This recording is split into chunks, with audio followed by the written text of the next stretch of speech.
महंगाई के मोर्चे पर राहत भरा रहा शनिवार। सरकार ने पेट्रोल और डीजल से एक्साइज ड्यूटी घटाई। एक्साइज ड्यूटी हटाने के बाद पेट्रोल 9 रुपए 50 पैसे, डीजल 7 रुपए हो जाएगा सस्ता। कम हुई कीमतें आज रात 12 बजे से लागू। केंद्र सरकार ने पेट्रोल पर 8 रुपए, डीजल पर 6 रुपए एक्साइज ड्यूटी घटाई। वित्त मंत्री ने ट्वीट करके जानकारी दी। देखिए, हमारी सरकार ने बराबर एक आम नागरिक का ध्यान रखा है, गरीबों को बराबर प्राथमिकता दी है। आदरणीय प्रधानमंत्री जी ने बराबर, चाहे दुनिया के कैसी भी हालात हो, देश की जनता की चिंता की है। आज उसी का फिर से एक बार नमूना जो है, आदरणीय प्रधानमंत्री जी ने फैसला लिया, गरीबों के पॉकेट में 2 रुपया जाए, इसकी चिंता बराबर आदरणीय प्रधानमंत्री जी ने किया है। चाहे गरीब कल्याणकारी योजनाएं हो, चाहे ऐसे मौके पर जबकि पेट्रोलियम प्रोडक्ट्स के प्राइसेस बहुत भागते जा रहे हैं इंटरनेशनल मार्केट में। उज्ज्वला योजना के तहत गैस कनेक्शन लेने वालों को भी राहत। 12 सिलेंडर तक 200 रुपए की सब मिलेगी सब्सिडी।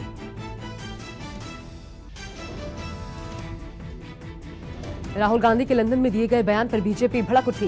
कैम्ब्रिज यूनिवर्सिटी के आइडियाज फॉर इंडिया में दिए बयान पर बीजेपी हमलावर। गौरव भाटिया ने कहा, खबरदार, देश के खिलाफ एक शब्द भी बोला तो केरोसिन तो कांग्रेस 1984 से लेकर घूम रही है।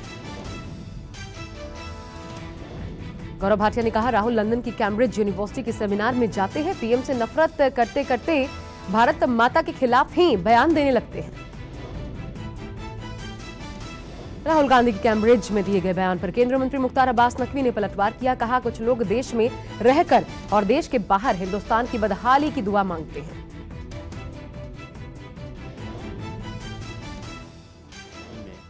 हिंदुस्तान के प्रति जुनून और जज्बा और प्यार होता है, वो हिंदुस्तान में रहे या हिंदुस्तान के बाहर रहे, हिंदुस्तान की खुशहाली की दुआ भी करता है और हिंदुस्तान के बड़ाई भी करता है। लेकिन कुछ लोगों की आदत हो गई है कि हिंदुस्तान की बदहाली की बद्दुआ करना। मुख्तार अब्बास नकवी ने कहा, उन्हें आज भी लगता है कांग्रेस की कंट्री है और कंट्री ही कांग्रेस है, इसलिए कांग्रेस की बदहाली देश की बदहाली लगती है। हिंदुस्तान की ये है कि आज भी उस सामंती सुरूर में चकनाचूर हैं वो लोग।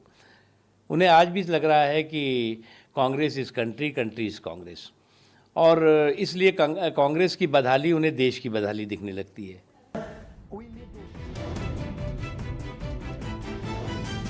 कैम्ब्रिज यूनिवर्सिटी में आइडियाज फॉर इंडिया सम्मेलन में शामिल हुए राहुल गांधी ने केंद्र सरकार पर हमला बोला। कहा, भारत में हालात ठीक नहीं। कैम्ब्रिज यूनिवर्सिटी में राहुल गांधी ने कहा, भारत में बीजेपी ने चारों तरफ केरोसिन छिड़क रखा है, एक चिंगारी से आग भड़क सकती है। चीन के मुद्दे पर भी राहुल गांधी ने 7 समंदर पार पहुंचकर सरकार को घेरा। कहा, चीन ने लद्दाख में यूक्रेन जैसी स्थिति पैदा की, केंद्र बात करने को तैयार नहीं। राहुल गांधी ने कहा, यूक्रेन और लद्दाख में जो हो रहा है उसकी तुलना करिए, पर भारत सरकार इस बारे में बात ही नहीं करना चाहती। शिवसेना ने राहुल गांधी के बयान का समर्थन किया। संजय राउत ने कहा, राहुल गांधी ने लंदन में जो बात कही है वो बिल्कुल सच है। संजय राउत ने कहा, जो बीजेपी के विरोधी हैं उनके खिलाफ केंद्रीय एजेंसियां जिस प्रकार से मुहिम चलाती हैं, ये लोकतंत्र के लिए ठीक नहीं। राजस्थान के सीएम अशोक गहलोत ने भी राहुल गांधी की बात को सही ठहराया। गहलोत ने कहा, इस बात का एहसास बीजेपी को नहीं है क्या? गहलोत ने कहा, देश में आग लगी हुई है, जगह जगह पर दंगे हो रहे हैं। हम प्रधानमंत्री से मांग करते हैं, आप असामाजिक तत्वों की निंदा कीजिए। दिल्ली यूनिवर्सिटी के प्रोफेसर रतन लाल को जमानत मिल गई। आज सुबह हुई थी गिरफ्तारी। रतन लाल ने मस्जिद में मिले कथित शिवलिंग को लेकर विवादित टिप्पणी की थी।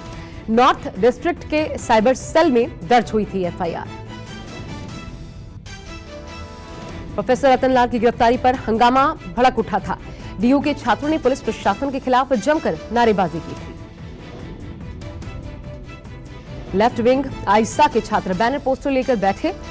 प्रदर्शन में टीचर्स एसोसिएशन के लोग भी शामिल हुए। 2024 चुनाव से पहले विपक्ष के एकजुट होने की कवायद। तेलंगाना के सीएम चंद्रशेखर राव ने दिल्ली में अखिलेश यादव से मुलाकात की। अखिलेश की केसीआर से मुलाकात को लेकर सियासी गलियारों में चर्चा। जुलाई में राष्ट्रपति चुनाव से पहले दोनों नेताओं की मीटिंग काफी अहम मानी जा रही है।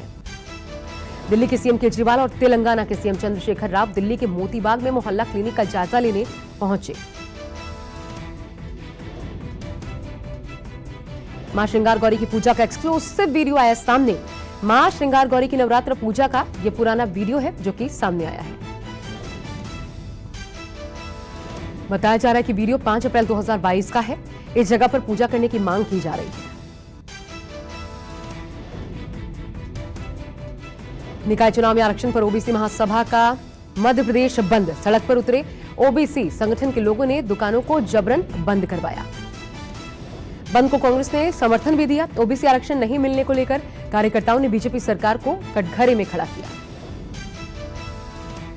ओबीसी आरक्षण मामले पर कांग्रेस नेता दिग्विजय सिंह का सीएम शिवराज पर हमला। कहा सीएम ने पिछड़ा वर्ग के साथ धोखा किया है। दिग्विजय सिंह ने कहा जानबूझकर नियमों का पालन नहीं किया जा रहा। पिछले 5 चुनावों में पिछड़ा वर्गों को 27% आरक्षण मिलता रहा था। राजीव गांधी की पुण्यतिथि के मौके पर छत्तीसगढ़ सरकार ने किसान न्याय योजना के तहत किसानों को बड़ी सौगात दी। सीएम भूपेश बघेल ने किसानों के खाते में 1700 करोड़ से ज्यादा रुपए ट्रांसफर किए। किसानों, खेतीहर मजदूरों और पशुपालकों को पैसे ट्रांसफर हुए। न्याय योजना के तहत आज पहली किश्त 3,55,402 लाभार्थियों को जारी की गई। पैंगोंग लेक में चीन के दूसरे पुल निर्माण की खबरों के बीच एलएसी के अग्रिम इलाकों का अमित शाह ने जायजा लेने की तैयारी की है। अरुणाचल प्रदेश पहुंच रहे हैं शाह। दरअसल आज से अरुणाचल प्रदेश के 2 दिवसीय यात्रा पर हैं गृहमंत्री अमित शाह। शाह कई विकास परियोजनाओं का उद्घाटन करेंगे और आधारशिला भी रखेंगे। अमित शाह लोहित जिले के वाक्रो में ऋषि परशुराम की 51 फुट ऊंची प्रतिमा की आधारशिला रखेंगे और करीब 40 परियोजनाओं का उद्घाटन भी करेंगे। नवाब मलिक के खिलाफ ईडी की चार्जशीट पर अदालत ने संज्ञान लिया। कहा डी कंपनी से संबंध होने के सबूत। सेशन कोर्ट की विशेष अदालत ने टिप्पणी की। कहा मलिक सीधे और जानबूझकर गोवावाला कंपाउंड पर कब्जा करने के लिए मनी लॉन्ड्रिंग और आपराधिक साजिश में शामिल थे। ईडी ने मलिक के खिलाफ दाखिल चार्जशीट में कहा कंपाउंड पर कब्जा करने के लिए नवाब मलिक ने हसीना पारकर और सरदार खान के साथ कई मीटिंग की। मध्य प्रदेश के नीमच में मुस्लिम समझकर विक्षिप्त बुजुर्ग की पिटाई से मौत की खबर सामने आई है। सड़क किनारे मिला था शव। पुलिस ने केस दर्ज किया। बुजुर्ग की पिटाई का वीडियो सोशल मीडिया पर वायरल हुआ। कुछ लोग बार बार बुजुर्ग से उनका आधार कार्ड मांग रहे थे और उनकी पिटाई कर रहे थे। पिटाई के अगले दिन ही बुजुर्ग की मौत हो गई। बुजुर्ग की पहचान भंवरलाल चत्तर के तौर पर की गई। लोगों ने थाने का घेराव करके अब इंसाफ की मांग की है। नीमच में बुजुर्ग पिटाई मामले में कमलनाथ ने शिवराज सरकार को घेरा। कहा यह मध्य प्रदेश में आखिर क्या हो रहा है। कमलनाथ ने कहा सिवनी में आदिवासियों की पीट कर हत्या, गुना, महू, मंडला की घटनाएं, कब तक लोगों को यूं ही मारा जाता रहेगा। बीएमसी ने नवनीत और रवि राणा को भेजा दूसरा नोटिस। मुंबई के खार में उनके घर से अवैध निर्माण को लेकर बीएमसी ने फिर से नोटिस भेजा है। बीएमसी को कल शाम राणा दंपत्ति की तरफ से नोटिस का जवाब मिला। जवाब से संतुष्ट नहीं होने पर बीएमसी ने भेजा फिर दूसरा नोटिस। 7 दिन में मांगा जवाब। खनन पट्टा आवंटन मामले में सीएम हेमंत की मुश्किलें बढ़ गई हैं। चुनाव आयोग ने हेमंत सोरेन को 31 मई को पेश होने को कहा। बीजेपी ने सोरेन पर पद का लाभ लेने का आरोप लगाते हुए झारखंड के राज्यपाल से शिकायत की थी। राज्यपाल ने चुनाव आयोग से राय मांगी है। हेमंत सोरेन ने सारे आरोपों को गलत ठहराया है। कहा मेरे पास अभी कोई माइनिंग लीज नहीं है और लगाए गए आरोप राजनीति से प्रेरित हैं। पूर्व प्रधानमंत्री राजीव गांधी की 31वीं पुण्यतिथि। राजीव गांधी की समाधि स्थल वीर भूमि पर पहुंची सोनिया गांधी और प्रियंका गांधी। सोनिया गांधी और प्रियंका गांधी ने वीर भूमि में पुष्पांजलि अर्पित की। प्रियंका गांधी के बच्चों ने भी श्रद्धांजलि अर्पित की। राहुल गांधी ने एक वीडियो ट्वीट कर पिता राजीव गांधी को श्रद्धांजलि अर्पित की। कहा, मेरे पिता एक दूरदर्शी नेता थे जिनकी नीतियों ने आधुनिक भारत को आकार देने में मदद की। फरीदाबाद के सेक्टर 37 के पास अनंगपुर डेयरी में एक कंपनी में आग लग गई। आग लगने से 3 लोगों की दर्दनाक मौत की खबर है। काफी नुकसान पहुंचा है। कंपनी के इलेक्ट्रिक व्हीकल्स में लगने वाले बैटरी बनाए जा रहे थे। करीब 1 घंटे की मशक्कत के बाद इस आग पर काबू पाया जा सका। पुलिस ने 3 मृतकों के शवों को पोस्टमार्टम के लिए सिविल अस्पताल भिजवाकर मामले की छानबीन शुरू कर दी है। आग लगने के कारणों का अब तक खुलासा नहीं हो पाया है। मेरठ में अवैध कॉलोनियों और आज मेरठ विकास प्राधिकरण का बुलडोजर चला। शहर में 7 कॉलोनियों में चला है बुलडोजर। प्राधिकरण के अधिकारियों और कर्मचारियों की मिलीभगत से अवैध रूप से बनी थी कॉलोनी। शासन ने दिखाई सख्ती। बाढ़ के पानी से बचने के लिए रेस्क्यू ऑपरेशन में जुटे एक जवान की पीठ पर सवार हुए बीजेपी विधायक। वीडियो सामने आया। बाढ़ का जायजा लेने पहुंचे थे बीजेपी विधायक शिबू मिश्रा। रेस्क्यू ऑपरेशन में जुटे जवान ने पीठ पर लादकर नाव तक पहुंचाया। असम में बाढ़ की स्थिति गंभीर। 29 जिलों में 7 लाख से ज्यादा लोग बाढ़ से प्रभावित। बाढ़ और भूस्खलन से मरने वालों की संख्या बढ़कर 14 पर जा पहुंची है। असम में भारी बारिश और बाढ़ से हाफलोंग जिले में बिगड़े हालात। सामान्य जनजीवन प्रभावित हुआ। वीडियो आया सामने। असम के दरांग में बाढ़ की स्थिति अभी भी गंभीर बनी हुई है। करीब 62,000 लोग बाढ़ में फंसे। क्षतिग्रस्त घर, बंद सड़कों ने बढ़ाई लोगों की समस्या। असम में बाढ़ के चलते कई स्टेशनों की पटरियों पर पानी भर गया है। डिटोक चेरा रेलवे रूट पर कई यात्री ट्रेनें फंसी। इन्हें एयरलिफ्ट कर बाहर निकाला गया।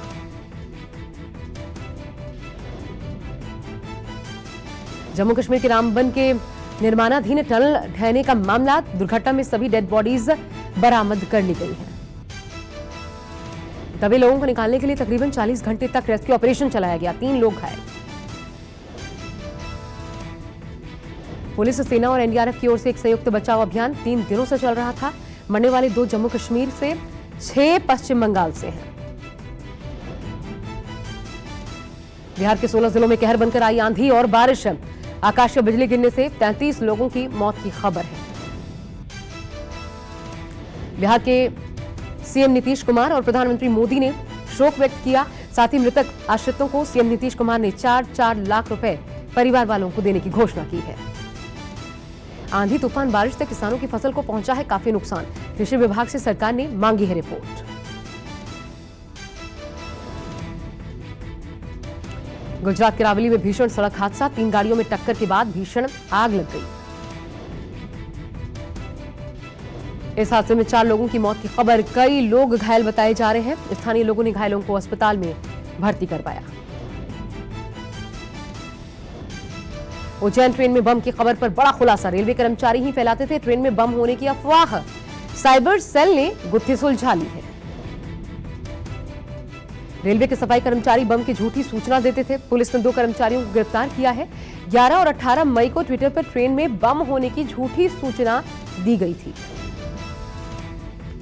पुलिस का दावा है लगातार ट्रेन में रहने और छुट्टी न मिल पाने की वजह से दोनों ने बम होने की अफवाह फैलाई थी। दिल्ली वालों को गर्मी से मिलेगी राहत। मौसम विभाग ने आंधी तूफान के साथ बारिश का अनुमान जताया। 1 सप्ताह तक गर्मी और लू से राहत मिलेगी। यूपी में भीषण गर्मी से लोगों को मिलने वाली है राहत। मौसम विभाग ने आज बारिश का अलर्ट जारी किया है। राजस्थान में भीषण गर्मी का प्रकोप जारी। धौलपुर में पारा 47.8 डिग्री के पार जा पहुंचा है।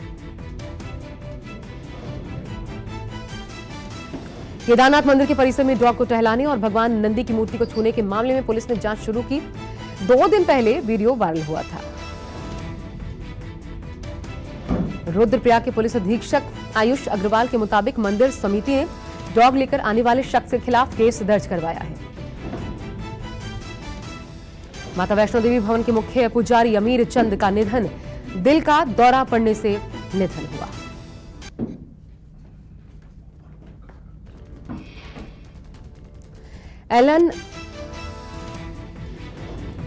एलन मस्क की संपत्ति में 12 अरब डॉलर की गिरावट दर्ज की गई है। अभी भी 210 बिलियन डॉलर के साथ एलन मस्क हैं दुनिया के सबसे अमीर शख्स। टाटा स्टील ने कर्मचारियों को दिया बड़ा ऑफर, अपने आश्रितों को सौंप सकेंगे नौकरी।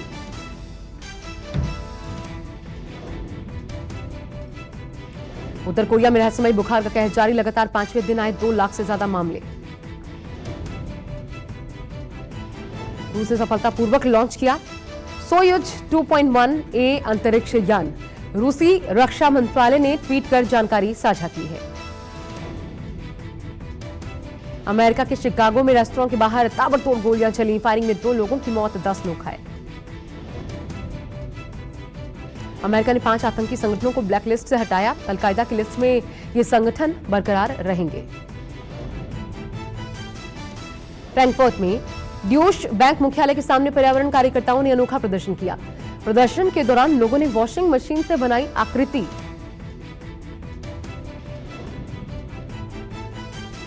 नॉर्थ कोरिया के तानाशाह के न्यूक्लियर टेस्ट करने की प्लानिंग के बीच सियोल में मौजूद हैं जो बाइडेन और दक्षिण कोरियाई राष्ट्रपति की पहली द्विपक्षीय बैठक आज। जो बाइडेन की कोरिया और जापान यात्रा को लेकर अमेरिका खुफिया विभाग हाई अलर्ट पर है। यूएस खुफिया रिपोर्ट के मुताबिक बाइडेन के साउथ कोरिया में मौजूदगी के दौरान ही तानाशाह न्यूक्लियर टेस्ट करेगा। साउथ कोरिया की इंटेलिजेंस रिपोर्ट के मुताबिक किम जोंग उन ने न्यूक्लियर टेस्ट की पूरी तैयारियां कर ली हैं। अमेरिकी एनएसए ने भी न्यूक्लियर साइट्स रेडी होने की बात मानी है। कंगना की धाकड़ पर भारी पड़ा कार्तिक की भूल भुलैया 2। पहले दिन भूल भुलैया 2 ने 14 करोड़ की कमाई की। बॉलीवुड सिंगर कनिका कपूर ने बिजनेसमैन गौतम से की शादी, सोशल मीडिया पर वायरल हो रही हैं तस्वीरें। बॉलीवुड अभिनेता आर माधवन की फिल्म रॉकेटरी द नॉम्बी इफेक्ट को कांस में मिला स्टैंडिंग ओवेशन। आर माधवन की यह फिल्म साइंस बेस्ड मूवी है। सलमान खान ने ट्विटर पर मुक्केबाज निकहत जरीन को बधाई दी। निकहत ने कहा, दूसरा सपना भी पूरा हुआ।